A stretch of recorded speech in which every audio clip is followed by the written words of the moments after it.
Hello दोस्तों, dictation start होगी 3 second बाद। स्टार्ट। जून का महीना नज़दीक है।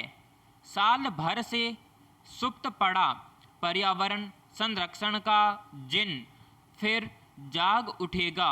आयोजन, गोष्ठियाँ, नीतियाँ, रैलियाँ और कार्यक्रमों की बाढ़ देखकर सोया हुआ पर्यावरण भी उम्मीद लिए आँख खोल बैठेगा। अपनी इस आवभगत पर हैरान होगा, मगर अफसोस कि कुछ ही समय बाद हम फिर इस मसले से आँख चुराकर नींद में सो जाएंगे। जंगलों में आग लगती रहेगी, पेड़ कटते रहेंगे, हम शोर मचाते रहेंगे, राजनीति करते रहेंगे। पैराग्राफ। सामाजिक समरसता और सादगी के प्रतीक सुंदरलाल बहुगुणा आज हमारे बीच नहीं रहे, लेकिन उन्होंने धरती की हरियाली को बचाने के लिए अपना संपूर्ण जीवन समर्पित कर दिया। ऐसे युग पुरुष को हार्दिक श्रद्धांजलि। वे चिपको आंदोलन के समर्थक थे और उन्होंने पर्यावरण संरक्षण के संदेश को सुदूर देशों तक पहुंचाया। वे दलित उत्थान, भूदान, वन संरक्षण, टिहरी बांध का विरोध, महिला सशक्तिकरण, शराब का विरोध जैसे कई आंदोलनों के अग्रदूत थे। जल, जंगल और जमीन को बचाने के लिए उन्होंने मीलों की पद यात्राएँ की। पद्म विभूषण जैसे सम्मान भी जिनके व्यक्तित्व की विशालता के सामने बोने प्रतीत होते हैं।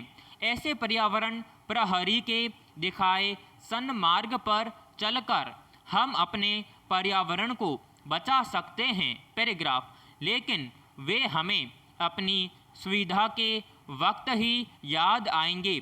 बेहतर होता कि हर व्यक्ति सिर्फ एक ही पेड़ लगाता और वर्ष भर उसे खाद पानी देता, देखभाल करता, कभी प्यार से सहला लेता।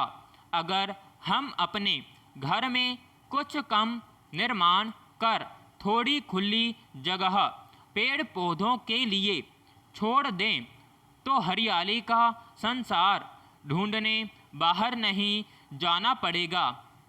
आज हम पर्यावरण को नज़रअंदाज करने की भारी कीमत चुका रहे हैं। अगर अभी भी सचेत नहीं हुए तो न जाने क्या होगा। खबरें ऐसी भी आ रही हैं कि संक्रमण की तीसरी लहर आएगी, जो इन दोनों से कहीं अधिक खतरनाक होगी। हवा और दवा के बगैर होने वाली एक एक मौत इंसानियत के माथे पर कलंक के तौर पर याद की जाएगी। पैराग्राफ। जून महीने में ही हम योग दिवस भी मनाते हैं। क्या अच्छा होगा अगर दिन विशेष के शोर शराबे के बजाय योग को जीवन का आधार बनाकर अपनी दिनचर्या में शामिल कर लें। योग साधना में अपार शक्ति है। बीमारियों से लड़ने की बात छोटी सी है, कुछ खर्च भी नहीं करना है। पैराग्राफ।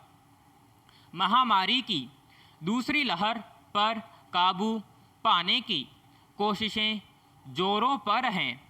लगातार ज़्यादा से ज़्यादा लोगों की जांच की जा रही है। इसी के समांतर संक्रमण दर भी घट रही है। कई दिनों से जारी गिरावट का यह दौर संतोषजनक है। अब कई बार नए मामलों की संख्या 3 लाख से कम भी दर्ज की जा रही है। संक्रमण की वजह से होने वाली मौतों में भी कमी आ रही है।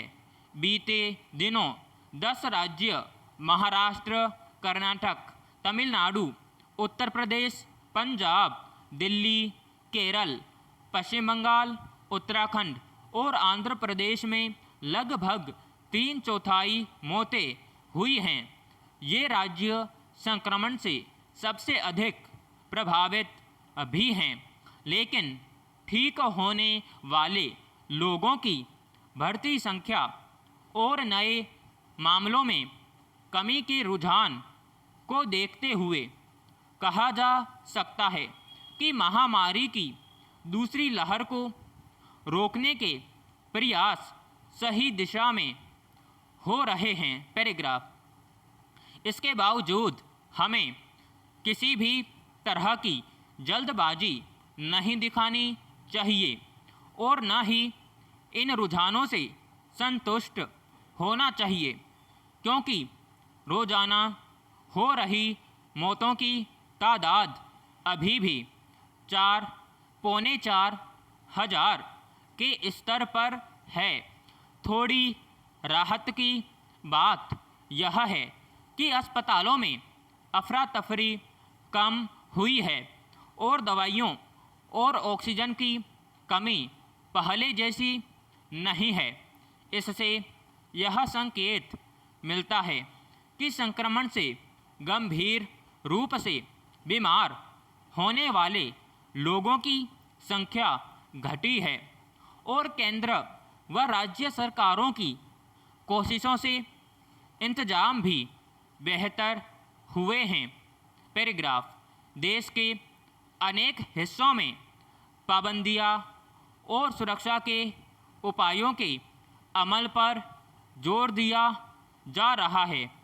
यह हम सभी की जिम्मेदारी है कि निर्देशों का पालन ठीक से हो। जरा सी लापरवाही बड़े संकट का कारण बन सकती है। पिछले साल के आखिरी और इस साल के शुरुआती महीनों में अगर सतर्कता और सजगता में लापरवाही नहीं होती तो दूसरी लहर का हमला इतना भयानक नहीं होता। कोरोना के साथ कवक संक्रमण के बढ़ते मामले बेहद चिंताजनक हैं। अनुभवों से सीख लेते हुए हमें यह सुनिश्चित करना चाहिए कि बचाव में कोई ढील नहीं आए। अंधविश्वास और अफवाह ने भी हमारी चुनौती बढ़ा दी है। ऐसे में जागरूकता के निरंतर प्रयास की आवश्यकता बनी हुई है। विराम समाप्त।